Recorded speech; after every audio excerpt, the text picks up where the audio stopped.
Hotel میں دوست کی سالگرہ کی تقریب کے دوران کتے سے بچنے کی کوشش میں ایک نوجوان ہوٹل کی عمارت سے گر پڑا، جس کے نتیجے میں اس کی موت واقع ہوئی ہے۔ یہ واقعہ شہر حیدرآباد کے چندہ نگر پولیس اسٹیشن کے حدود میں پیش آیا ہے۔ اس نوجوان کی شناخت پولی ٹیکنیک کے طالب العلم 24 سالہ ادے کے طور پر کی گئی ہے، جو اپنے ایک دوست کی سالگرہ کی تقریب میں شرکت کے لیے اس ہوٹل میں دوسرے دوستوں کے ساتھ پہنچا تھا۔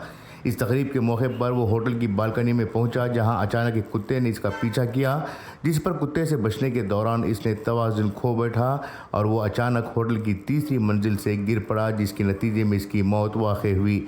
اس واقعے کا ویڈیو ہوٹل میں لگے CCTV کیمروں میں قید ہوا ہے۔ اطلاع ملتے ہی پولیس وہاں پہنچی، جس نے لاش کو پوسٹ مارٹم کے لیے گاندھی اسپتال منتقل کر دیا۔ پولیس نے اس سلسلے میں ایک معاملہ درج کر کے جانچ شروع کر دی ہے۔ بیورو رپورٹ، انقلاب نیوز، حیدرآباد۔